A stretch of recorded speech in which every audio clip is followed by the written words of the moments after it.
भैया, सभी को मेरा प्रणाम। मैं doctor Nishan Tak international forum for promoting homeopathy के हिंदी सत्र के 723 डे पर आप सभी का हार्दिक स्वागत करता हूँ। आप सभी अवगत होंगे कि आईएपीएच फोरम एक अंतर्राष्ट्रीय होम्योपैथी संस्था है जो पिछले कोविड काल से निरंतर दैनिक वेबिनार का आयोजन करता आ रहा है।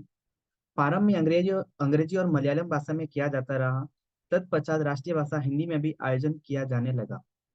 इस प्रकार के कार्यक्रम का मुख्य उद्देश्य होम्योपैथी के विशिष्ट पहचान के तहत सभी इच्छुक लोगों के साथ होम्योपैथी ज्ञान का साझा करना और सभी के बीच एक सद्भावना को प्रोत्साहित करना।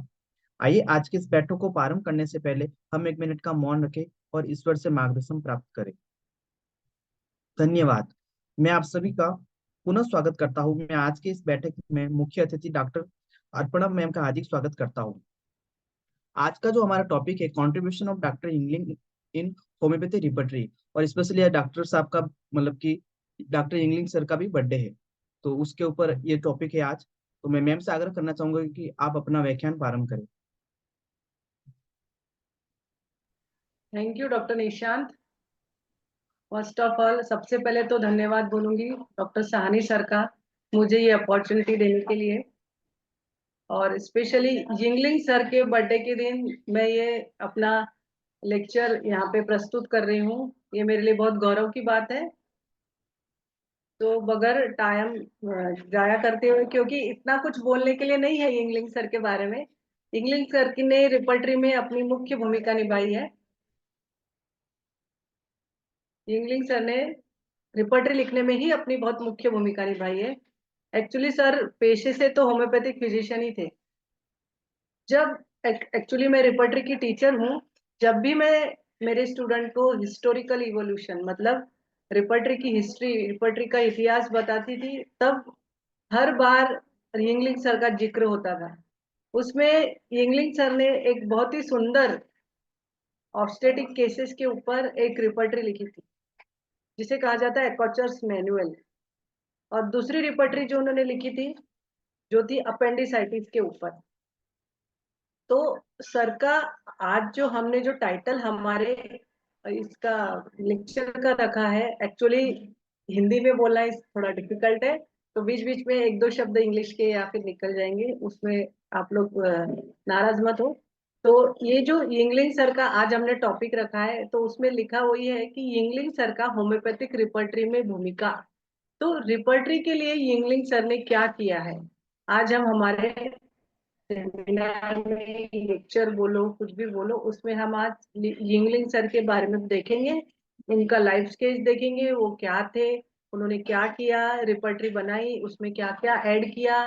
तो ज्यादा फोकस जो हमारा रहेगा आज, वो यिंगलिंग सर की जो एकोचर्स इमरजेंसी मैनुअल जो उन्होंने नाम दिया है, होम्योपैथी इन प्रेगनेंसी, ये जो रिपर्टरी लिखी है, वेरी शॉर्ट रिपर्टरी, बहुत छोटी रिपर्टरी है। आज हमारा पूरा फोकस इसी यिंगलिंग सर की रिपर्टरी पे रहेगा। जो रिपर्टरी है यिंगलिंग सर की अपेंडिसाइटिस के ऊपर। तो अपेंडिसाइटिस के ऊपर मटेरियल मिलना बहुत मुश्किल है। जो रिपर्टरी ज्यादा पॉपुलर है, उनका जो योगदान है रिपर्टरी सब्जेक्ट में, वो इसी एकोचर्स मैनुअल के ऊपर ही है। और बहुत ही सुंदर वर्णन किया है सर ने होम्योपैथिक रेमेडीज का, रिपर्टरी का, बहुत ही सुंदर वर्णन है। शुरू शुरू में सर ने जो कुछ अपने प्रीफेस में लिखा है, वो बहुत डिफिकल्ट था मेरे लिए, पर मैंने आपके लिए थोड़ा सा उसको हिंदी में ट्रांसलेट करके भी मैं आपको बताने वाली हूँ।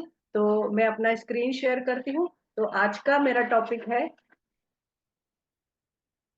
एक्चुअली यिंगलिंग सर का पूरा नाम था विलियम ऑगस्टिन यिंगलिंग। शेयर हुआ है मेरा स्क्रीन, पंकज निशांत? नहीं हुआ मैम, नहीं हुआ मैम। हाँ, एक मिनट, हाँ एक मिनट में करती हूँ। एक्चुअली क्या है, आज हमारे यहाँ बहुत बारिश है, और बारिश की वजह से थोड़ा सा नेटवर्क इशू है इधर। मैं भी हूँ। हाँ, देखिए। हाँ निशांत सर, हुआ क्या? हाँ जी जी, हो गया मैम। हाँ, मैं अभी आपको स्क्रीन करती हूँ। इज इट विजिबल रहा हूँ? Yes yes yes, visible ma'am. अब दिख रहा है आपको पूरा मेरा? ओके ओके एकदम। ओके। तो एक मिनट, हाँ। तो आपको इधर एक बुक दिख रही है ऊपर। ये जो बुक है, ये जो रिपर्टरी है, ये यिंगलिंग सर ने लिखी। तो आज का हमारा topic role of doctor Yingling in homeopathic repertory. तो यहाँ पे रिपर्टरी शब्द तो आपको कहीं नहीं दिख रहा है। यहाँ पे क्या लिखा है, the accoucheur's emergency manual homeopathy in pregnancy. तो सबसे पहले हम मीनिंग जानेंगे कि एपर्चर्स का मीनिंग क्या होता है। तो whatever tool we use at the time of birth, it is called as accoucheurs. तो इस रिपोजिटरी को पढ़ने की शुरुआत करते हैं। सबसे पहले तो हम यिंगलिंग सर के बारे में थोड़ा देखेंगे। आज उनका बर्थडे है, आप सबको जानना चाहिए कि यिंगलिंग सर कौन थे। तो यिंगलिंग सर का पूरा नाम था डॉक्टर विलियम ऑगस्टस यिंगलिंग। इनका जन्म 1851 में हुआ, इनकी डेथ 1933 में हुई। इनका जो मेन कंट्रीब्यूशन था, जो मैं आपको पहले बता चुकी कि इनका मेन जो कंट्रीब्यूशन था वो होम्योपैथिक रिपर्टरी सब्जेक्ट के लिए था। और मेन कंट्रीब्यूशन मैंने यहाँ जो लिखा है उनका, ये जो रिपर्टरी था उसमें ही था, the accoucheur's emergency manual homeopathy in pregnancy. और जो दूसरी रिपर्टरी है, repertory of appendicitis, second repertory of appendicitis. तो इतना मटेरियल अपेंडिसाइटिस का अवेलेबल नहीं है जितना मटेरियल इनकी ये रिपर्टरी का है। तो इनका लाइफ स्केच देखे तो सर एक अमेरिकन होम्योपैथिक फिजिशियन थे। यिंगलिंग सर एक अमेरिकन होम्योपैथिक फिजिशियन थे और इनका कंट्रीब्यूशन बहुत ज्यादा था, सिग्निफिकेंट कंट्रीब्यूशन था इनका, इनकी फील्ड में, इनकी होम्योपैथी की फील्ड में बहुत बड़ा कंट्रीब्यूशन था। सर ने बहुत प्रैक्टिस करी है होम्योपैथी की। इम्पोरिया करके एक सिटी थी, कहाँ पर, कनकस नाम का एक रीजन है अमेरिका में, वहां पे कनकस नाम के रीजन में एक इम्पोरिया सिटी थी, वहां पर सर ने होम्योपैथी की प्रैक्टिस करी फ्रॉम 1896 अंटिल हिज डेथ। जब तक उनकी डेथ नहीं हुई तब तक उन्होंने प्रैक्टिस करी। एक्चुअली सर का उद्देश्य था कि वो कुछ मिशनरी के लिए करे। वो एजुकेट ही इसलिए हुए थे, उन्होंने शिक्षा ही ग्रहण करी थी कि मैं मिशनरी के मेडिकल के लिए कुछ करूं। पर अचानक से उन्हें मुंबई इंडिया में कुछ अपॉइंटमेंट आ गया और इस वजह से ही became ill, I could not carry, उन्होंने अपना मिशन कैरी आउट नहीं कर पाए क्योंकि वो बीच में थोड़े बीमार पड़ गए थे। जब उन्होंने रिसीव किया अपॉइंटमेंट मुंबई का, उसके बाद वो बीमार पड़ गए थे और उनका ये मिशन कैरी आउट, मतलब वो चालू नहीं कर सके। फिर उसके बाद जो जो चीजें अवेलेबल यिंगलिंग सर के बारे में वो मैं आपसे शेयर करूंगी। फिर जैसे जाते हैं चर्च में, जो पुजारी होते हैं उनको पल्पिट कहा जाता है। तो फिंडले नाम का एक ओहियो में सिटी था, तो वहां पे उन्होंने ये काम भी किया पुजारी का, जिसे हम पादरी कहते हैं चर्च में। तो ओहियो जो सिटी है, जो कंट्री है, वहां पर उन्होंने 7 इयर्स तक ये काम किया। फिर वो डॉज सिटी चले गए और वो अपना पशुओं का एक व्यापार करने लगे, एंगेज हो गए, वो बिजी हो गए पशुओं के व्यापार में। तो देखिए वो पहले होम्योपैथिक प्रैक्टिशनर थे, फिर उन्होंने अपना प्रोफेशन चेंज किया, चर्च गए, चर्च से जाने के बाद उन्होंने अपना पशुओं का जो व्यापार था वो शुरू किया। और उन्होंने इसके अलावा एक नेस कांटी टाउन था, उसका नाम बदल के 1886 में उनका नया नाम रखा नॉन चलांता। नॉन चलांता उन्होंने पूरे गांव का नाम ही बदल दिया 1886 में। उसके बाद उनको मेडिसिन की प्रैक्टिस करने का बहुत शौक था। फिर उसके बाद वो कम्युनिटी की नीड्स के हिसाब से नॉर्थ ऑफ डॉस सिटी में गए और उन्होंने कई लोगों की सफरिंग को दूर किया। उनका प्रैक्टिस बहुत ज्यादा था और आजू बाजू के राज्यों में भी उनकी प्रैक्टिस चलती थी।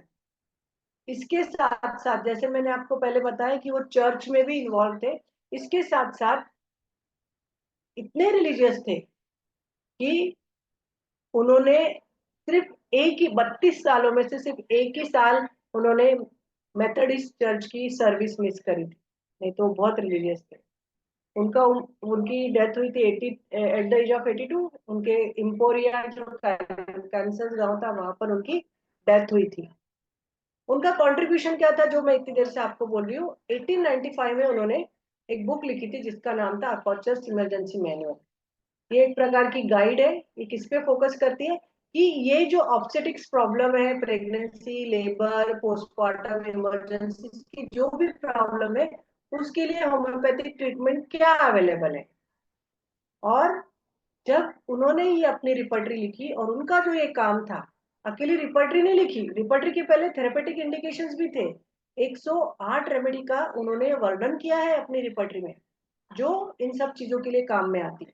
तो इनका जो ये काम था एक बहुत ही महत्वपूर्ण रिसोर्स बन गया इनके लिए।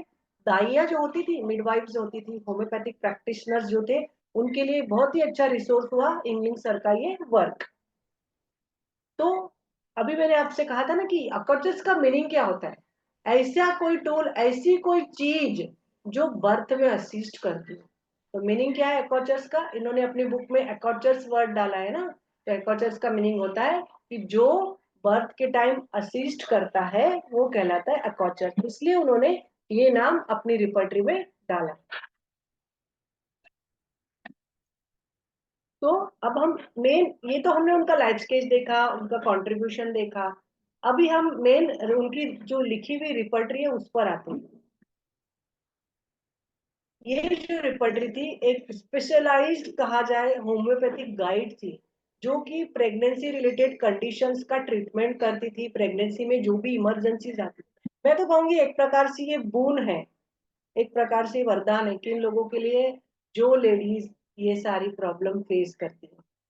प्रेगनेंसी रिलेटेड कंडीशन में बहुत सारी प्रॉब्लम्स आती है, प्रेगनेंसी में आती है, लेबर में आती है, पोस्ट डिलीवरी में आती है। उन सारी कंडीशंस में हमारा ये जो बुक है सर का लिखा हुआ बहुत काम में आता है। अब ये जो मैनुअल है ये किस पे फोकस करता है, use of homoeopathy as a safe, बहुत ही सुरक्षित, बहुत ही जेंटल, एक प्रकार से प्रेगनेंसी में जो हेल्थ मैनेज करना रहता है, लेबर में जो मैनेज करना रहता है, पोस्टमार्टम में जो मैनेज करना रहता है, उस पर फोकस करती है उनकी ये रिपोर्टिंग। ये देखिए first page, actually this is, ये जो है वो ओल्ड वन है। मैं आपको एक और बुक दिखाती हूँ जो भी मेरे हाथ पे, आपको दिख रही है ये बुक? प्लीज रिप्लाई हाँ, आप अनम्यूट करके बता सकते हो। ये बुक दिख रही है आपको?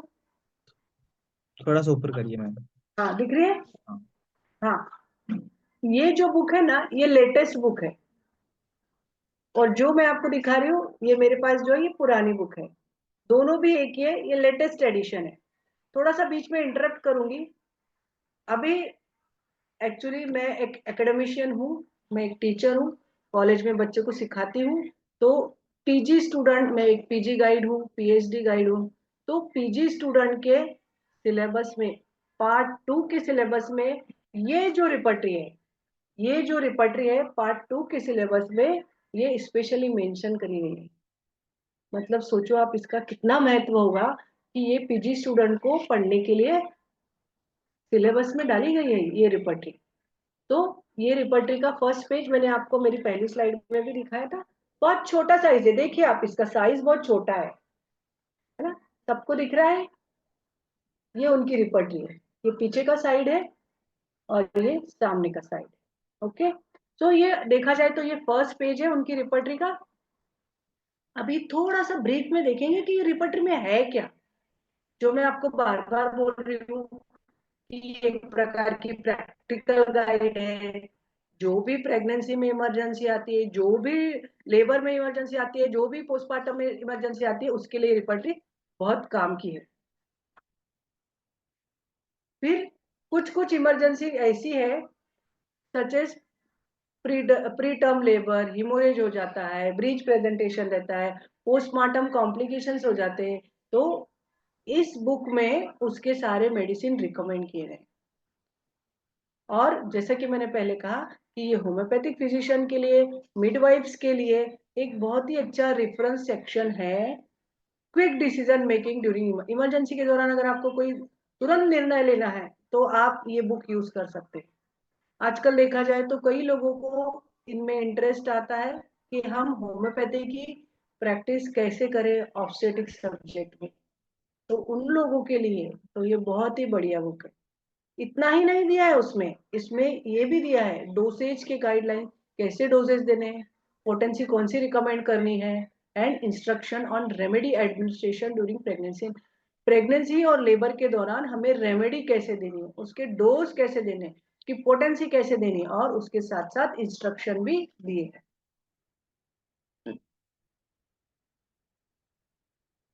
तो थोड़ा सा बुक के बारे में हम जानेंगे।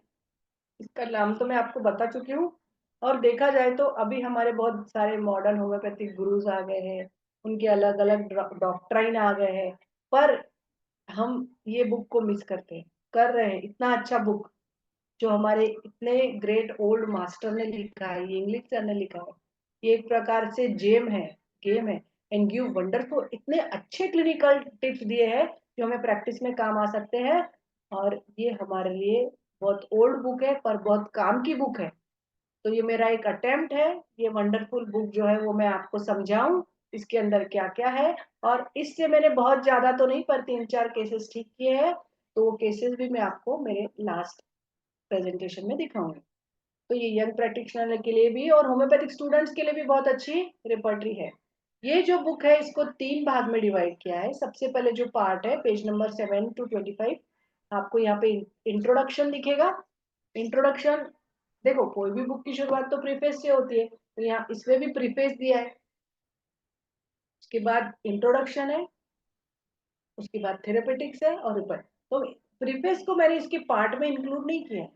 के पार्ट में इंक्लूड क्या है, बुक का इंट्रोडक्शन, थेरेपेटिक्स मतलब मेडिसिन की जानकारी, मैंने कहा ना 108 मेडिसिन की जानकारी। उसके बाद रिपर्टरीज के कुछ चैप्टर दिए, 7 चैप्टर दिए, में अलग अलग डिसीजेस के अलग अलग कंडीशंस के नाम है, डिसीजेस तो नहीं बोलेंगे, अलग अलग कंडीशंस के नाम है और उसके रिलेटेड रूब्रिक्स दिए हैं, और आप वो यूज करके पेशेंट को प्रिस्क्रिप्शन दे सकते हैं। तो इसके प्रीफेस में बहुत डिफिकल्ट वर्ड सर ने उस टाइम के यूज किए हैं। तो थोड़ा सा प्रीफेस 5 मिनट में मैं डिस्कस करूंगी सर ने क्या लिखा है। सर को इतना सिंपैथी था फीमेल्स के लिए कि फीमेल इतना दर्द सहन करके एक ह्यूमन बीइंग को इस दुनिया में लेके आए, तो उन फीमेल्स का कंप्लेंट को कैसे रिलीव करना, ये उन्होंने उनको, this has been the force, उन्होंने जो बुक लिखने के पीछे जो कारण था ना वो यही था कि पार्चुरेंट वुमन है, उसकी सफरिंग को मैं कैसे दूर करूं। तो सर ने लिखा है लास्ट में कि किसी भी सहानुभूति के लिए किसी बहाने की जरूरत नहीं है।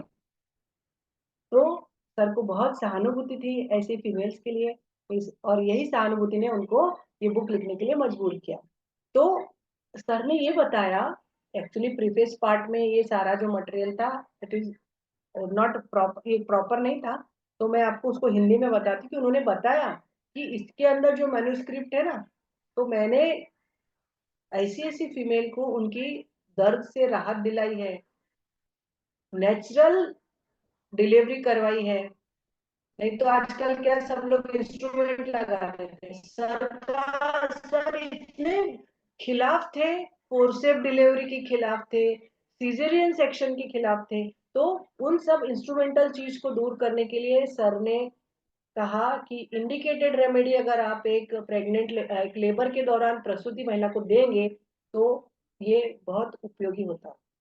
क्या क्या काम होता है होम्योपैथिक रेमेडी से, यूट्रस नॉर्मल पोजीशन पे आता है, दर्द रहित मतलब पेनलेस डिलीवरी। तो सर को इतनी सहानुभूति हुई कि एक महिला जो दुनिया में मानव जीवन और अमर आत्मा लाते मुझे इस पेशे के लिए सहायता प्रदान करने के लिए प्रेरित किया है। तो मैं क्यों प्रेरित हुआ, मुझे क्यों सहानुभूति आई, क्योंकि मैं ऐसी लेडी का दर्द नहीं देख सकता था। और उन्होंने इसी इसी आशा के साथ उन्होंने ये मैनुअल को बहुत जल्द से जल्द उन्होंने इसको पब्लिश किया। तो उन्होंने ये भी बताया कि खाली मैं रेमेडी पे काम नहीं कर रहा हूँ, मैंने उसकी रेपर्टरी भी बढ़ाई है और वो भी उसमें हेल्प करती है। और बहुत लोगों को तो ये भी अनुभव था कि घर में लेडी लेबर पेन में है, कई बार बहुत अनसर्टन हो जाते थे, कई बार ऑफिस जाते हैं फिर आते हैं, उनका समय वेस्ट होता है, और कई बार लेबर हो नहीं रहा है, तो कई बार फिर वो लोग मिडवाइफ्स को बुलाते हैं। पहले जब घर में जब डिलीवरियां होती थी उसके लिए सर बता रहे, तो उन्होंने बताया कि जो भी प्रॉब्लम्स आती थी प्रेगनेंसी में डिलीवरी में, तो ये जो मेरा मैनुअल है, ये जो मेरा कॉर्चस मैनुअल है, ये उस सारी डिफिकल्टी को दूर करता है, उनकी सफरिंग को रिलीव करता है फीमेल्स की, और हमारे glory to the great cause of homoeopathy, homoeopathy के ग्रेट कॉज को एक ग्लोरी देता है। अगर एक होम्योपैथिक प्रिस्क्राइबर ये रेमेडी पे डिपेंड रहता है, बेड साइड रेमेडी में सिलेक्ट करता है ये रेमेडी, उसके अंदर खुद के अंदर तो कॉन्फिडेंस आता ही आता है, साथ में पेशेंट के अंदर भी कॉन्फिडेंस आता है। तो यहाँ पे क्या होता है, मैजिकली उनका जो रियल पेन है वो ट्रांसफर हो जाता है, लेबर बहुत जल्दी हो जाता है और कोई सफरिंग नहीं होती है ये रेमेडी के थ्रू। तो ऐसे तो सर ने कहा है कि जितने भी इरेगुलरिटीज होती है इस क्या बोलते हैं लेबर के दौरान वी कैन हम कंट्रोल कर सकते हैं। पर सर ने अपना ड्रॉबैक भी बताया। सर ने बोला कि ठीक है मैं सारी इरेगुलरिटीज जो है लेबर की वो मैं ठीक कर सकता हूँ, पर ये ऐसा कुछ नहीं है कि ये बोनी स्ट्रक्चर को बड़ा कर देगा, कोई कंजेनाइटल डिफॉर्मिटी नहीं होगी। अगर वहां पे कुछ ग्रोथ हो गई है, मॉर्बिड ग्रोथ हो गई है, तो उसको दूर करेगा। तो सर खुद बता रहे हैं कि ये सब नहीं होता है, पर लेबर में जो होता है मैं उसको ठीक कर सकता हूँ। प्रेगनेंसी में जो होता है उसको मैं ठीक कर सकता हूँ। पोस्टपार्टम पीरियड में जो होता है मैं उसको ठीक कर सकता हूँ। पर सर बोले कि जो रेमेडीज मैंने इसमें डाली है जिनका स्क्वेयर ऑफ एक्शन नहीं है वो वाले केसेस बहुत फ्यू है। पर जो रेमेडीज इंडिकेटेड है 108 रेमेडीज मैंने इसके अंदर ऑक्युपाई करी है। सर लास्ट में क्या कह रहे हैं पता है अपने प्रीफेस में? सर कह रहे हैं कि ये बुक मैंने लिखी है, पर आप ओवरलुक करिए। अगर मेरे से कुछ इम्परफेक्शन हो गया है इस रिपर्टरी के डिटेल में, इस रिपर्टरी के प्लान में, तो प्लीज सर बोल रहे हैं कि इसको ओवरलुक करो। और आप इसमें अगर आपको कुछ अच्छा लगता है ढूंढो, seek the good for the relief of your trustee. अगर आपको आपके ऊपर पेशेंट को विश्वास है, आपके ऊपर कुछ आशा है, तो खोजो, इसमें से कुछ अच्छा खोजो और मेरी रिपर्टरी यूज करो।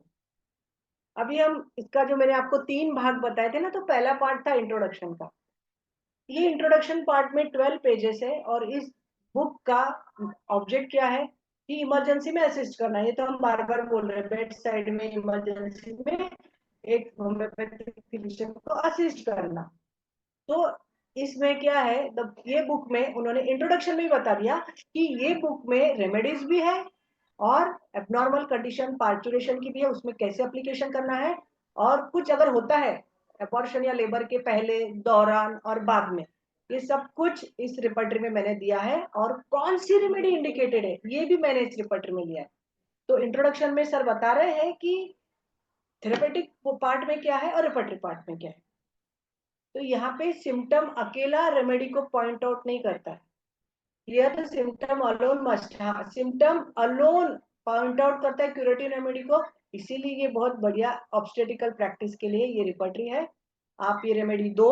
अगर आपका रेमेडी का पैथोजेनेसिस वो सिम्टम को कवर कर रहा है पेशेंट का, तो आप ये बुक यूज करके आप वो रेमेडी दे सकते हो।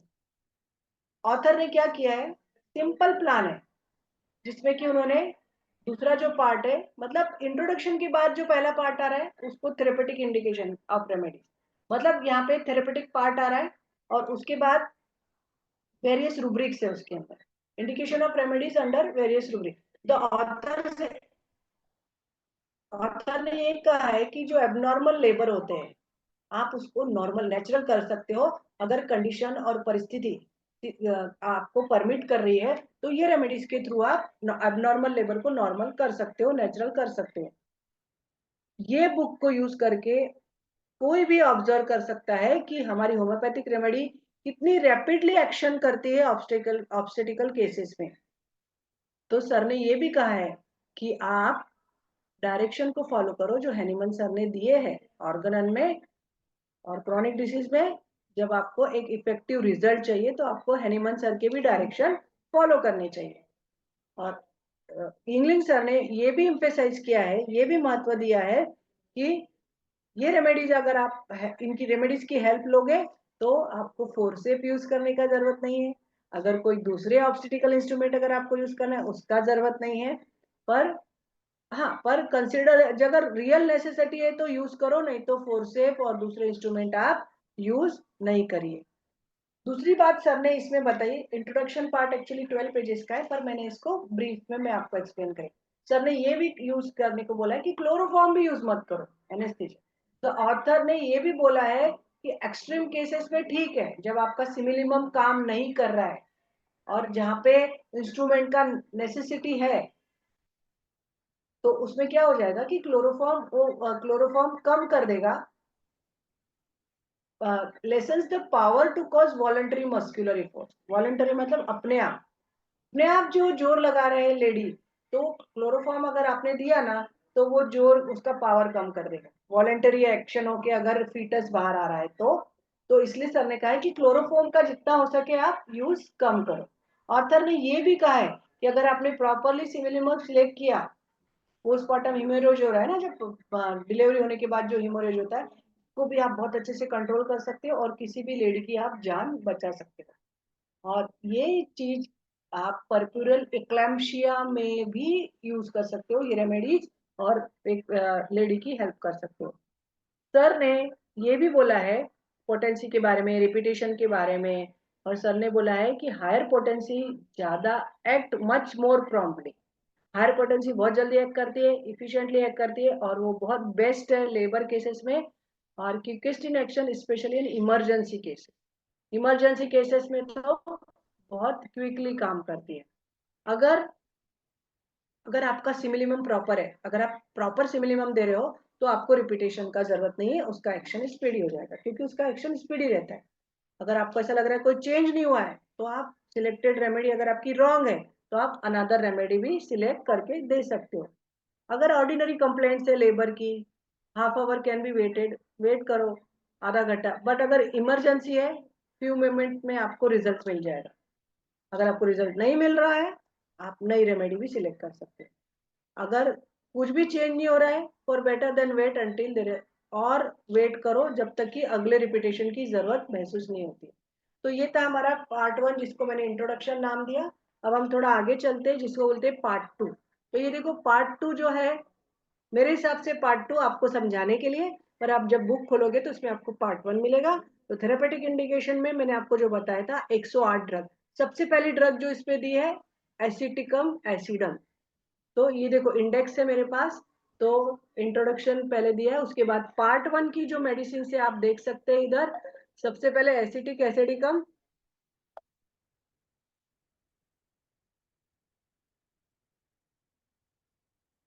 एसिटिकम एसिडिकम से फिर लास्ट रेमेडी आपको दिख रही है जिंकम मेट। ये पूरी रेमेडीज आप देखेंगे, most of the remedies are female, female remedies. सारी रेमेडीज जो है वो फीमेल रेमेडीज है। तो एसिटिक एसिड से लेकर लास्ट रेमेडी, अगर आप इसको कैलकुलेट करेंगे तो दीज आर 108। हाँ, तो ये सारी रेमेडी का थेरेपेटिक इंडिकेशंस दिया है। It contains 108 remedies from acetic acid, ये मैं आपको बता चुकी। और सारी रेमेडीज अल्फाबेटिकल और ऑर्डर में सारी रेमेडीज अरेंज्ड है, और हर एक रेमेडी को सब हेडिंग भी दी है रूब्रिक्स के रूप में। ये देखो, ये थेरेपेटिक इंडिकेशन में हर एक रेमेडी में लेबर, ये रूब्रिक्स है, labour, abortion, haemorrhage, retained placenta, conversion after pain, the baby and the generalities. ये बहुत ही अच्छा सेक्शन है बेबी, जो उसके बारे में आपको बताऊंगी। जनरलिटीज भी दिया है। तो these are the 8 things which are given, जो कि हर एक रेमेडी में दिए। ये 8 हेडिंग्स हर एक रेमेडी में दिए। तो ये जो थेरेपेटिक पार्ट है, ऑथर का कहना है कि जो रूब्रिक्स उन्होंने दिए बहुत ही डिस्टिंक्ट है उनके जनरल फीचर में। उसकी जो पिक्यूरिटी है वो भी कवर करी है, रेमेडीज की पिक्यूरिटी भी कवर की गई है। सिम्टम्स का रिपीटेशन जो बहुत सारे रूब्रिक में हुआ है, वो जानबूझ के डाला गया टू इम्प्रेस द प्रिस्क्राइबर को, इम्प्रेस करने के लिए। Those red line peculiarities of the remedy, अगर वो रेमेडी का कोई रेड लाइन है, आपको जैसे पता है कोलोफाइलम रेमेडी हम कब देते हैं, है, पल्सिटिला रेमेडी हम कब देते हैं नॉर्मल लेबर के लिए, तो उसको रेड लाइन पिक्यूरिटीज कहा है सर ने, कि अगर वो रिपीटेशन हो रहा है सिम्टम अलग अलग रूब्रिक में, तो वो इज उसका मतलब क्या है, impress the prescriber those red line peculiarities, और रेमेडी की रेड लाइन पिक्यूरिटीज उसमें दी गई है। जनरलिटीज जो मैंने बोला ना आपको, ये तो एक प्रकार से bird eye view of feature, एक हर एक रेमेडी का बर्ड आई व्यू है। तो as to bird eye view ने बारीकी से एकदम एक पक्षी की आंख कैसी होती है वैसा दिया है जनरलिटीज में।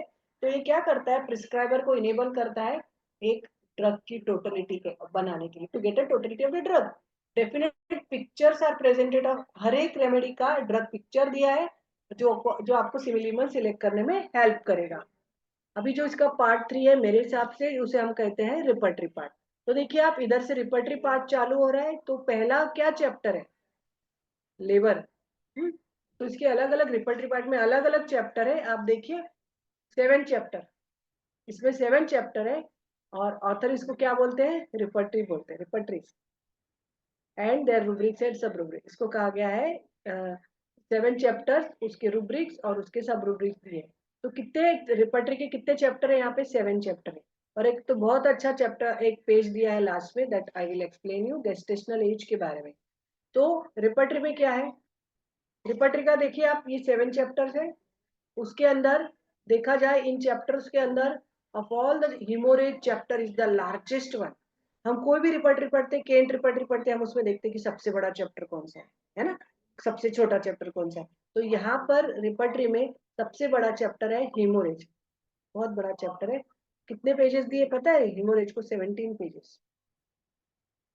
और उसके बाद जो छोटा चैप्टर है तुरंत, वो दूसरा चैप्टर है लेबर और एबॉर्शन, जिसमें खाली 16-16 पेजेस दिए हैं।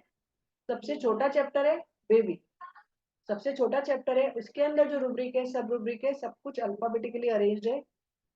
अगर आपने इसकी केयरफुली स्टडी करी तो ये आपको डेफिनेटली हेल्प करेंगे इमरजेंसी में रेमेडी सर्च करने के लिए। अभी सर का इंटेंशन क्या था, इंग्लिश सर का, लोगों को प्रेरणा देना, ऐसे लोगों के अंदर कॉन्फिडेंस डेवलप करना इमरजेंसी के दौरान जिनका विश्वास हिल जाता है कि हम कैसे प्रैक्टिस करें। और अगर ये बुक आपने डिटेल स्टडी कर ली, ये रिपर्टरी आपने अगर डिटेल स्टडी कर ली, तो ये बुक आपको बहुत ज्यादा कॉन्फिडेंस देती है ऑब्स्टेटिक केसेस को हैंडल करने के लिए, दौरान भी और बाद में भी। मॉडर्न डेज में देखा जाए तो बहुत सारे सुपर स्पेशलिटीज है होम्योपैथी में, आ रहे हैं धीरे धीरे, पर ये बुक मुझे ऐसा लगता है कि बहुत नेसेसिटी है इस बुक की। जो लोग कंसंट्रेट करना चाहते हैं ऑब्स्टेटिक और नियोनेटोलॉजी में, और आज की डेट तक सबसे ज्यादा मैं कहूँ तो this is the most neglected, homeopathic practice में इसको निग्लेक्ट किया गया है। तो आज के बाद ये मेरा लेक्चर अटेंड करने के बाद कोशिश करें ये रिपर्टरी परचेज करें, ये रिपर्टरी का यूज करें। ये रिपर्टरी अगर आप कोई ऑब्स्टेटिक और नियोनेटोलॉजी की प्रैक्टिस करते हैं, उसमें आपको बहुत काम में आने वाली। तो ये देखा जाए तो इस बुक को बहुत निग्लेक्ट किया गया। तो एक चैप्टर है देखो बेबी, मैं जो आपको बोली ना, तो ये 300, मैंने बोला 316 पेजेस आ गए। तो ये एक चैप्टर है द बेबी, दिख रहा है आपको? Abdomen hard places in the skin of and thighs quickly increasing camphor, deep redness spreading over the whole camphor.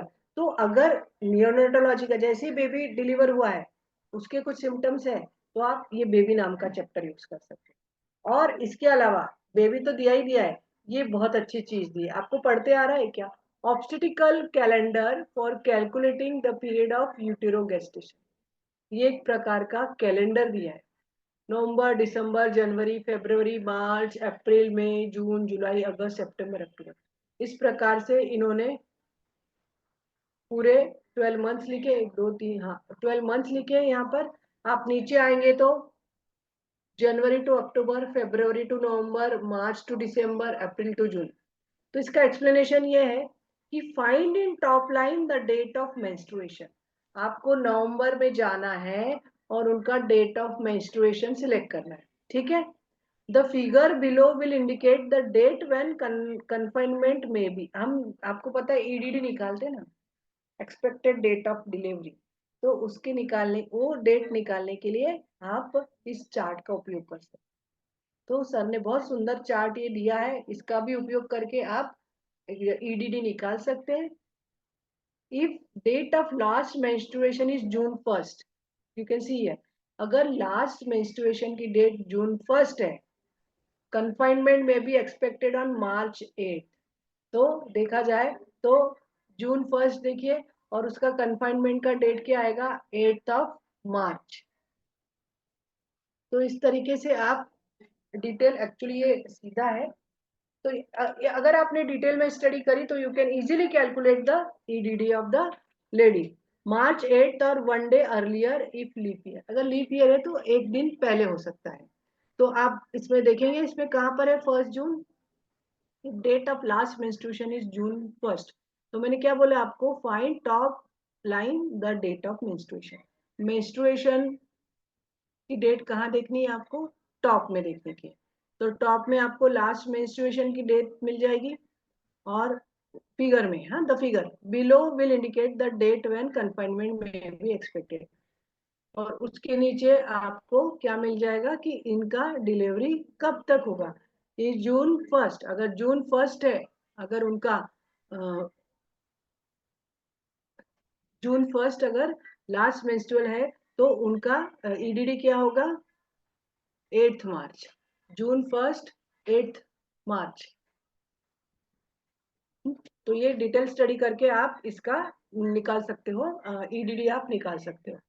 फिर उसके बाद जो आता है रिपर्टरी पार्ट। रिपर्टरी पार्ट में मैं आपको बता चुकी हूँ कि ये 7 उसके पार्ट्स है जिसमें रिपर्टरी पूरी एक्सप्लेन करनी। अभी रिपर्टरी के एक एक रूब्रिक्स करना तो मुश्किल है आपको एक्सप्लेन करना, पर आपको जैसे अबॉर्शन का रूब्रिक दिखे तो मैं आपको इधर रिपर्टरी में ओपन करके दिखाती हूँ कि अब ये देखो, ये जो हो रहा है ना, ये हो रहा है आपका repertory part. Can you see repertory part? ये रिपर्टरी पार्ट है जो यहाँ से शुरू हो रहा है। रिपर्टरी पार्ट में अगर आप जाएंगे तो डिफरेंट आपको, अभी देखो यहाँ पर क्या है, अलग अलग चैप्टर्स दिए। तो मैं आपको एक चैप्टर खोल के दिखाती हूँ जो अपने को सबसे ज्यादा काम में आने वाला है, दैट इज लेबर। दिख रहा है आपको लेबर? ये जो चैप्टर टॉप में दिख रहा है ये लेबर है। तो ये लेबर रिलेटेड रूब्रिक्स आपको सारे इसमें मिल जाएंगे। अगर लेबर में कुछ प्रॉब्लम हो रही है फीमेल को तो आप वो प्रॉब्लम का हेल्पफुल रेमेडी आप यहाँ से देख सकते हो। अभी मैं आपको कुछ केसेस दिखाऊंगी, उसमें मैं आपको बताऊंगी कि कैसे रेमेडी हम सिलेक्ट कर सकते हैं, है ना। तो डिफरेंट चैप्टर्स आर गिवन। अभी देखो यहाँ पे क्या हुआ है ना, ये जो आपको इंडेक्स दिख रहा है यहाँ पे अल्फाबेटिकली अरेंज है, और देखा जाएंगे ना आप रिपर्टरी में तो उसका अरेंजमेंट कैसा है। जो पहला चैप्टर है वो लेबर है, आप देख रहे हैं लेबर का पेज नंबर 210 है ना। तो 210 और वर्षन 232। तो यहाँ पे कैसा अरेंजमेंट है, अल्फाबेटिक अरेंजमेंट नहीं है चैप्टर्स का। यहाँ पे जो दिखा रहा है ये अल्फाबेटिकल अरेंजमेंट के साथ है ये इंडेक्स, और इसमें उसके आगे पेज नंबर भी है। लास्ट में सर ने बताया है, लास्ट का जो पेज है सर का, सर ने एक लास्ट का पेज रखा है इस रिपर्टरी में, सजेशन टू पेशेंट्स। सर ने पेशेंट को क्या सजेशन दिए, 25 copies for 50 cent send by mail 54 cent. तो this 16 pages were still little leaflet. उन्होंने कुछ लिफलेट बनाए होंगे। तो ये उन्होंने जो पेशेंट के लिए सजेशन टू पेशेंट्स दिए हैं यहाँ पे वो मेंशन है, मैंने वो पूरा का पूरा पेज आपको यहाँ बताया है। They are very convenient for physician who have occasion to treat patiently by mail saving such writings. तो ये पेशेंट के लिए सजेशन है। They instruct the patient as to what the physician wants to know, good to give to office patient. और उसके बाद बोइनिंग Hasan sir का रिपर्टोरियल checking list, ये दो उन्होंने लास्ट में ऐड किए। पर ऐसा पाया गया कि ये जो रिपर्टरी है, ये ये जो रिपर्टरी है नई वाली जो मेरे हाथ में है, इसमें ये पेज नहीं है। ये जो पेज है ना पेशेंट के लिए सजेशन का और रिपर्टोरियल चेकिंग लिस्ट, ये इस वाली बुक में नहीं है। ये लेटेस्ट वन बुक है। ये जो खत्म हो रही है, ये खत्म हो रही है जो मैंने अभी आपको बताया था ना, इंडेक्स पार्ट 2 में खत्म हो रही है ये। तो पार्ट 2 में मैंने बोला ना जो अल्फाबेटिकल अरेंजमेंट है अबॉर्शन से लेकर द बेबी तक, उसके बाद ऑब्स्टिकल कैलेंडर। तो ये सारा सब कुछ आप समझ गए होंगे। सबसे पहले प्रीफेस दिया है, फिर इंट्रोडक्शन दिया है, इंट्रोडक्शन के बाद थेरेपेटिक इंडिकेशन 108 रेमेडीज के, फिर रिपर्टरी के 7 चैप्टर एक्सप्लेन किए, उसके अंदर डिफरेंट रूब्रिक है। अब ये दिए हुए जो चैप्टर है उसके अंदर जो रूब्रिक्स है उसको लेके हम कैसे पेशेंट ट्रीट करते हैं, मेरा नेक्स्ट टॉपिक ये रहेगा।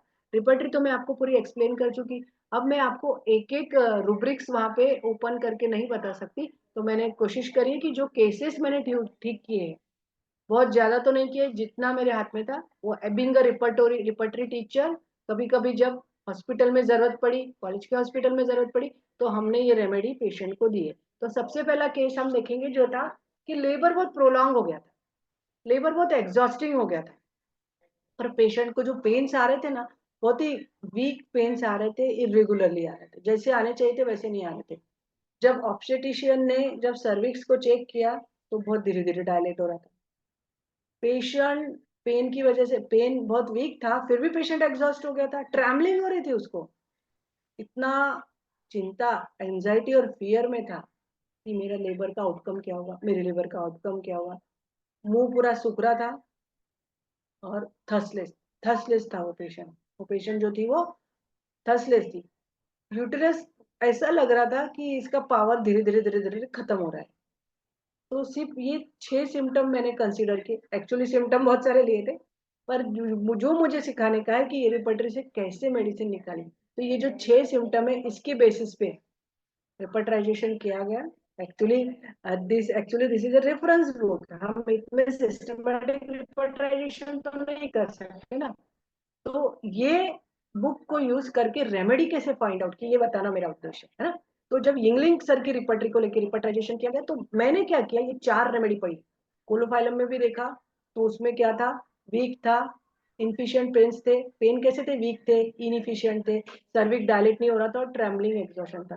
फिर मैंने बोला कि ट्रेमलिंग तो जेलसीमियम में भी होता है, एंजाइटी तो जेलसीमियम में भी होती है। तो फिर दूसरी रेमेडी भी देखी कि मैंने फिर उसको कंपेयर किया। इसको बोलते हैं डिफरेंशिएशन ऑफ रेमेडी। जब हम रिपर्टर में सिखाते हैं ना, तो ये 4 रेमेडी को जब डिफरेंशिएशन किया, तो जेलसीमियम में ट्रेमलिंग और एंजाइटी थी, यूट्रस में भी लैक ऑफ स्ट्रेंथ था, थर्सलेस था। बट जो मेन जो कंसीडर किया गया है ना, सर्विक्स लो टू डायरेक्ट, है ना, ये जेलसीमियम में नहीं था।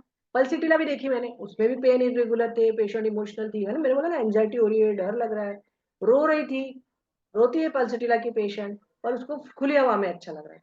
जब सिकेल कॉर भी मैंने कंपेयर करी, तो यूट्रस में कॉन्ट्रेक्टाइल पावर कम हो जाता है, पेशेंट एग्जॉस्टेड सिकल कॉर में भी रहती है। ये सारे जो मैंने लिखे है ना, ये सब कुछ इंग्लिश सर की रिपोर्ट में, और उसको कोल्ड एप्लीकेशन लगता है, कूल एप्लीकेशन लगता है।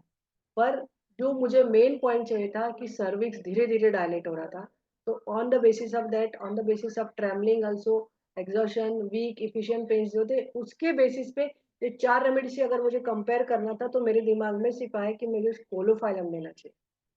कोलोफाइलम 30 का डोज दिया गया हर 30 मिनट में। ये देने के बाद इतने वंडरफुल रिजल्ट मिले, पेन जो इरेगुलर आ रहे थे वो रेगुलर हो गए, सर्विक्स भी डायलेट हो गई, और उसका जो लेबर हुआ बहुत स्मूथली परफॉर्म हुआ, कुछ प्रॉब्लम नहीं थी, labour progressed very smoothly. Second case में डिस्कस करूंगी। पेशेंट थी threaten miscarriage in early pregnancy. Miscarriage हो गया था अर्ली प्रेगनेंसी में, क्रैम्पिंग पेन हो रहा था लोअर एब्डोमेन में पेशेंट को। ऐसे सिम्टम बहुत थे, पर आपको बताने के लिए मैंने यहाँ पे सिर्फ 5 सिम्टम्स ऐड किए। पेशेंट को मिसकैरेज बार बार हो रहा था। थ्रेटन मिसकैरेज आपको पता है, जो आप थ्रेटन यानी क्या होता है, जैसे इंग्लिश का वर्ड है थ्रेटन, धमकी देने वाला, कि ये धमकी दे रहा है कि ये होगा ही। तो प्रेगनेंसी अर्ली में उनका थ्रेटन मिसकैरेज हो जाता था लेडी का। तो जब लेडी आई हॉस्पिटल में, तो उनको लोअर एब्डोमेन में क्रैम्पिंग पेन हो रहा था। मैंने स्टूडेंट को केस लेने के लिए भेजा, तो उनको क्रैम्पिंग पेन हो रहा था लोअर एब्डोमेन में, थोड़ी थोड़ी डार्क रेड स्पॉटिंग हो रही थी, और जब वो चल रही थी, मूवमेंट कर रही थी, तो वो बढ़ रही थी। उसके साथ साथ बहुत वीकनेस आ गई थी, सिंकिंग फीलिंग हो रही थी स्टमक में, खालीपन जो रहता है सिंकिंग फीलिंग, और इरिटेबिलिटी तो पूछे ना, irritability, over sensitivity to pain, pain जो हो रहा था क्रैम्पिंग पेन, उससे भी वो बहुत सेंसिटिव हो गई थी।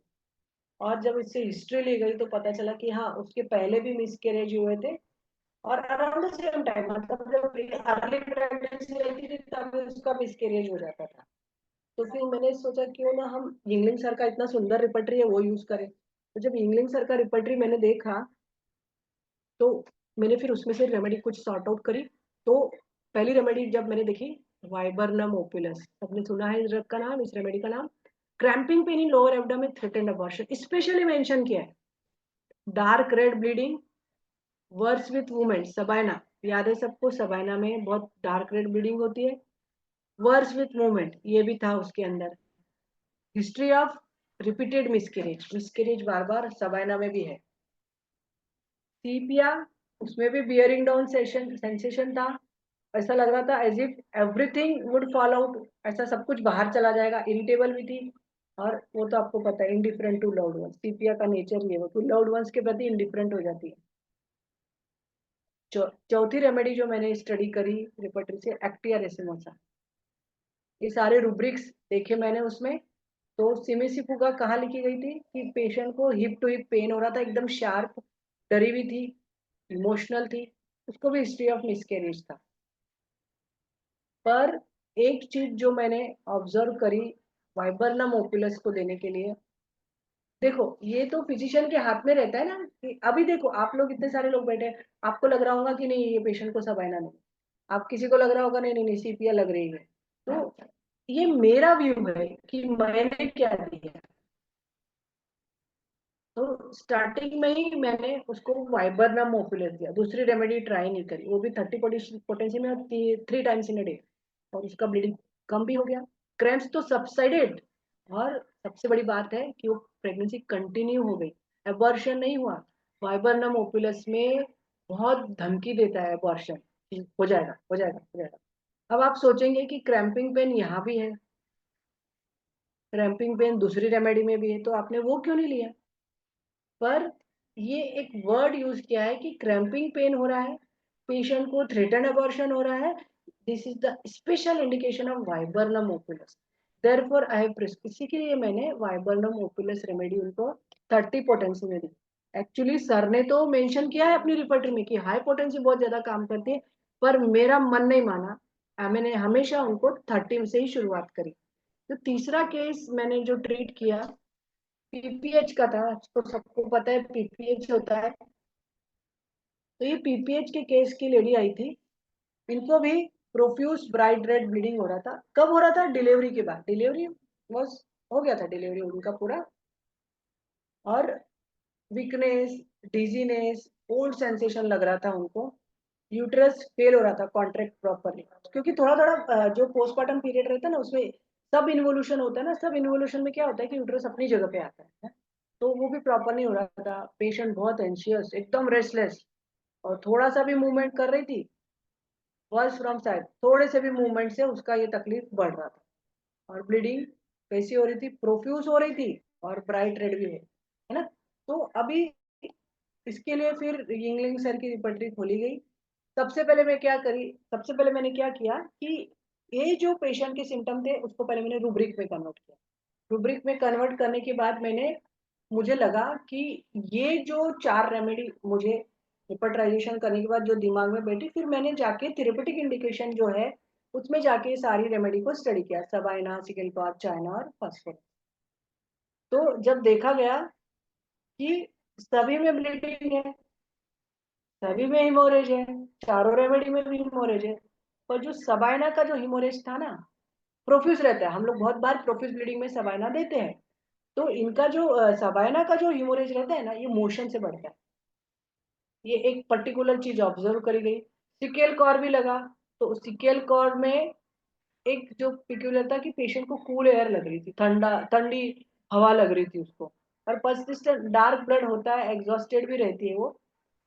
तो डिफ्रेंशिएशन देखो आप कैसे किया गया, वीकनेस और डिजीनेस चाइना में बहुत ज्यादा था, और चाइना में भी हिमोरेज है, ब्लड लॉस होता है, पर चाइना में क्या बोला है सर ने, सर ने कि कानों में आवाज आती है इसके साथ साथ, ये स्पेशल देखा गया। अगर किसी के पास ये रिपर्टरी होगी तो आप देखिए कि कानों में आवाज महसूस होने लगी। फास्फोरस में भी हिमोरेज था, ब्राइट था, रेड ब्लड था, पर उसको ठंडे पानी की प्यास लगी। तो बहुत ज्यादा इस पे स्टडी करने के बाद अभी क्या, पीपीएच का केस है, हमारा काम क्या है कि हमको बहुत जल्दी पेशेंट को रिलीफ देने का है। तो फाइनल रेमेडी मैंने सोचा क्यों ना अब सबाइना दे, तो मैंने इस बार थोड़ी पोटेंसी चेंज करी, इस बार 30 नहीं देके मैंने 200 दिया, और उनको बोला कि ये 15 मिनट में उनको रिपीट कर, जब तक कि, अभी देखो इमरजेंसी केसेस में सर ने बोला है वी कैन डू, हम रिपीटेशन कर सकते हैं, तो 15 मिनट में रिपीट करने के बोला जब तक कि ब्लीडिंग कम नहीं है। तो एक दिन 1.5 दिन के बाद मैंने ऑब्जर्व किया उसका जो ब्लीडिंग था वो स्लो हो गया, धीरे धीरे यूट्रस कॉन्ट्रैक्ट होने लगा, और पेशेंट एकदम स्टेबल हो गया। उसको जो एग्जॉशन लग रहा था, जो सब भी हो रहे थे ना सिम्टम जो अभी हमने देखे, पेशेंट को क्या क्या सिम्टम हो रहे थे कि वीकनेस लग रहा था, डिजीनेस लग रहा था, कोल्ड सेंसेशन हो रहा था, और एंशियस हो गया था पेशेंट, रेस्टलेस हो गया था, स्लाइटेस्ट मूवमेंट से उसकी सारी तकलीफें बढ़ रही थी। तो इन सारी चीजों में पेशेंट को काफी रिलीफ मिला। तो ये मेरा तीसरा केस था, लास्ट केस हम डिस्कस करेंगे, उसके बाद हम डिस्पर्स हो जाएंगे। तो जो अभी आप बहुत बार देखते होंगे कि हमारे पास ऑब्स्टेटिक के बहुत सारे केसेस आते हैं जिसमें कि सर्विक्स जो है ना वो रिजिड हो जाता है, और रिजिड होने की वजह से क्या होता है कि उनका लेबर जो है वो प्रोग्रेस नहीं होता लेडी का। तो ऐसी एक लेडी आई, कॉन्ट्रेक्शंस हो रहे थे स्ट्रॉन्ग, पर जो लेबर के दौरान ना कॉन्ट्रेक्शंस हो रहे थे स्ट्रॉन्ग, पर जो सर्विक्स था वो कैसा था, रिजिड था, डायरेक्ट नहीं हो रहा। और जब जब कॉन्ट्रेक्शन आते थे सीवियर पेन हो रहा था। मैंने पहले ही बोला स्ट्रॉन्ग कॉन्ट्रेक्शंस थे। तो ये मेरे केस का एकदम गिस्ट है। तो गिस्ट में ये 5 सिम्टम बहुत बारीकी से देखे गए और सिर्फ यही देखे गए। मतलब ये जो सिम्टम थे ना, ये सिम्टम उनकी प्रेगनेंसी से रिलेटेड और लेबर से रिलेटेड ही देखे गए। तो उनको कॉन्ट्रेक्शंस आ रहे थे, इंटेंस पेन हो रहा था। पेशेंट जो था वो बहुत हाईली इरिटेबल और सेंसिटिव टू पेन, एकदम फेस लाल हो गया था, आंखें लाल हो गई थी, पीपल्स डायलेटेड थे, रेस्टलेस एंड एंशियस, इतना ज्यादा। तो बहुत ज्यादा रेस्टलेस थी, एंशियस थी। तो अभी रिपर्टराइजेशन जब देखा गया तो बेलाडोना, सबको आपको पता है belladonna, violent spasmodic pain, violent pain होता है बेलाडोना का, स्पाज्मोडिक होता है, सर्विक्स रिजिड हो जाती है, पीपल्स डायलेट हो जाते हैं, फेस भी फ्लश्ड हो जाता है। तो बेलाडोना एक रेमेडी मैंने स्टडी करी, रूब्रिक्स देखे, रिपर्टरी में रूब्रिक्स देखे, बेलाडोना को थेरेपेटिक इंडिकेशंस में जाके भी पढ़ा, जेल्सीमियम भी आई दिमाग में। तो रिपर्टराइजेशन के दौरान मेरे को ये 4 रेमेडी, बेलाडोना, जेल्सीमियम, कैमोमिला और कोलोफालम, 4 रेमेडी पे मेरा फोकस हुआ। तो जब चारों रेमेडी की स्टडी करी गई तो जेल्सीमियम में ऑस रिजिड था। जेल्सीमियम में आपको पता है 3 D, dullness, drowsiness, dizziness, trembling. तो रिजिड ऑस था, ट्रेमलिंग एंड वीकनेस और फियर ऑफ लेबर, लेबर का फियर सबसे ज्यादा था जेल्सीमियम में। कैमोमिला जो थी, कैमोमिला आपको पता है बहुत सेंसिटिव टू पेन रहती है, इरिटेबल एंड रेस्टलेस, बहुत ही रेस्टलेस। तो कैमोमिला भी देखी मैंने, स्टडी करी, qualified contraction, exhausted but restless दिख रहा है, सर्विक्स भी बेलाडोना। 2 केस में मैंने घटना सोचा देखने के लिए, वो सर्विक्स एकदम सॉफ्ट हो गया, कॉन्ट्रेक्शन अच्छे हो गए और लेबर आराम से प्रोग्रेस। तो ये 4 केसेस से मैंने क्या सीखा मैं आपको बता दूं। अभी मैंने ये नहीं सोचा कि मैं इतना फ्रिक्वेंटली रिपीट क्यों करूँ ये रेमेडी, पर यिंगलिंग सर के इंट्रोडक्शन में और प्रीपेज में तो नहीं, इंट्रोडक्शन में सर ने दिया है कि ऐसे केसेस में, अगर ऑब्स्टेटिकल केसेस है तो आप फ्रिक्वेंटली रिपीटेशन कर सकते हो जब तक कि आपको रिजल्ट नहीं। तो 30 मिनट में रिपीट किया अभी, और पहले केसेस में मैंने आपको बोला कि हर 15 मिनट में रिपीट किया। उसके जो सेकेंड केस में मैंने उसको 3 टाइम्स इन अ डे दिया। थोड़ा सा डिफरेंस देखो आप, हाँ वहां पे मैंने फ्रिक्वेंटली रिपीट किया, और ये जो पहला केस था ना उसमें भी मैंने हर 30 मिनट में दिया। क्योंकि ये जो केसेस थे ना, अभी आप बुक का नाम देखो क्या है, बुक का नाम क्या है, द अपर्चर्स इमरजेंसी मैनुअल। तो हमें इमरजेंसी में यूज करनी ना मेडिसिन, तो क्या हम बीडी देके टीडीएस देके क्या वेट करेंगे क्या, नहीं। तो आप ये चीज सीखे कि अगर इमरजेंसी केसेस आए हैं ऑब्स्टेटिक के, तो आप उसमें फ्रिक्वेंट रिपीटेशन करें, या तो एवरी 30 मिनट्स या तो एवरी 50 मिनट्स, ऐसे आप कर सकते हो। पर एक जो केस था ना, आप देख रहे हैं ये वाला जो केस है, इसमें क्या था, ब्लीडिंग शुरू थी, तो इनमें मैंने टीडीएस दिया उनको।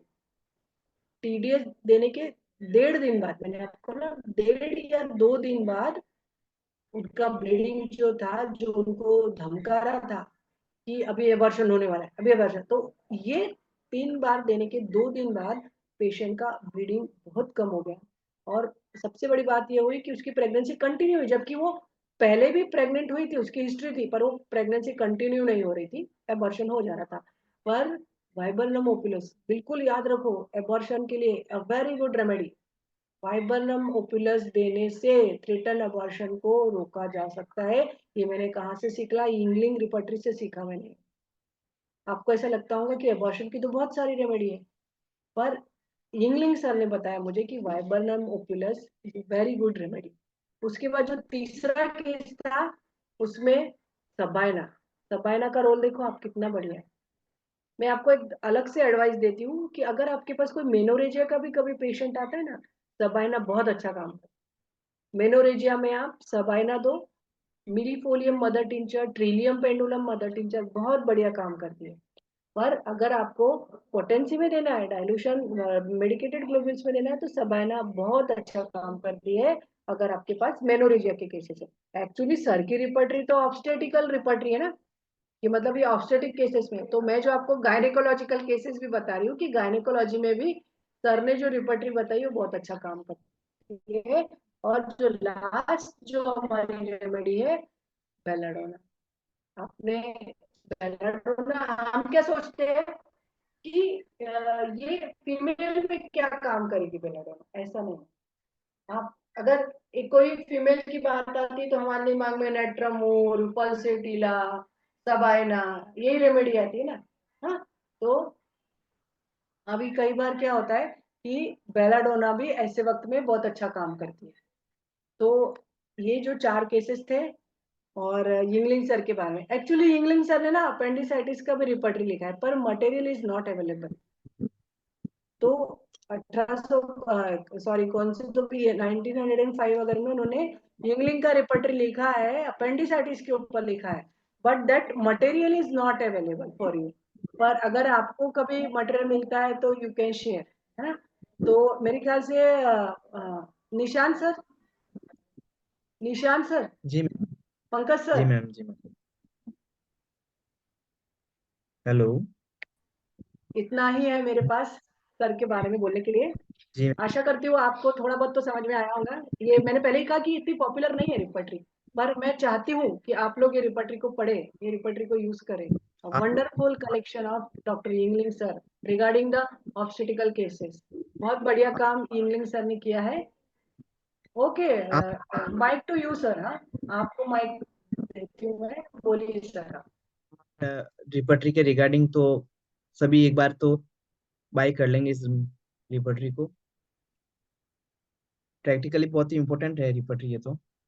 और ये जो आपका सेशन था बहुत अच्छा था आज मैम, तो केसेस शेयर किया आपने।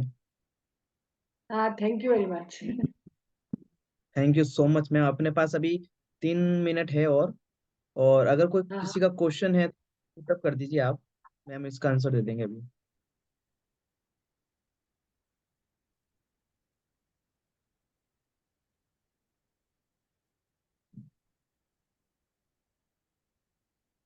लगता है किसी को कोई क्वेश्चन नहीं है। और मेरा इंटरनेट कनेक्शन, मैंने कहा ना बारिश है बहुत इधर, इंटरनेट कोई कनेक्शन ना। थोड़ा सा, हाँ, जा रहा है मेरा कनेक्शन। एक सेबाइना का जो आपने अभी केस शेयर किया था ना, हाँ हाँ उसका एक इम्पोर्टेंट की नोट एक और है इसका। हाँ हाँ, बहुत की नोट है इसके। मैंने एक बहुत कहा ही ना ये फिजिशियन के हाथ में होता है, उसे क्या रेमेडी देना है क्या नहीं देना है। रूमेटिक सब है ना, बोलो पेशेंट, बोलो, कौन बोल रहे हैं, निशांत सर? रूमेटिक के पंकज केसेस सर, आते मेरा हैं ना, कनेक्शन कभी भी जा सकता है, बोलिए बोलिए। हाँ रूमेटिक के केसेस आते हैं ना, नोडोसाइट्स हो जाते हैं। और नोडोसाइट्स वो इतने साइन होते हैं ना, साइन होते हैं, हाँ हाँ, साइनिंग ऐसा चिकना, ऐसे लगता है कि उसके ऊपर कोई तेल लगाया हुआ है फिर ऑयल लगाया हुआ है, साइनिंग। किस पर? इसका एक मतलब हाँ, कि सब है ना। रूमेटिक पेशेंट हाँ हाँ सर, आज हम नोडोसाइट्स हो। ऑब्स्टेटिकल केसेस की बात कर रहे थे, इसीलिए मैंने सबाइना का ऑब्स्टेटिक पॉइंट ऑफ व्यू से शेयर किया आपको। Sabina is a very good drug, बहुत बड़ी ड्रग है, उसके बहुत सारे सिम्टम है। पर पंकज आज बोला, जो मेरा उद्देश्य, पंकज सर कुछ बोलना चाहते हैं। हाँ बोलिए पंकज सर। पंकज सर ने हैंड रेज किया था। पंकज सर बोलिए, अपने पास लास्ट 1 मिनट है और नेक्स्ट सेशन स्टार्ट होने वाला है 1 मिनट के बाद। Thank you so much ma'am, आज का सेशन बहुत अच्छा था आपका, डॉक्टर इंग्लिश सर पे। और मैं वेलकम और सर। कोई इनको क्या है next time. Okay, thank you. Thank you so thank much you ma'am. Once again for listening me, thank you very much. I am leaving the meeting, है ना। Okay, thank you. Thank you doctor Nishant, Dhanesh, thank you. और thank you Sahani sir, specially doctor Sahani sir. Okay. Doctor sir को मैं hand over करना चाहूंगा session. Doctor धनेश sir.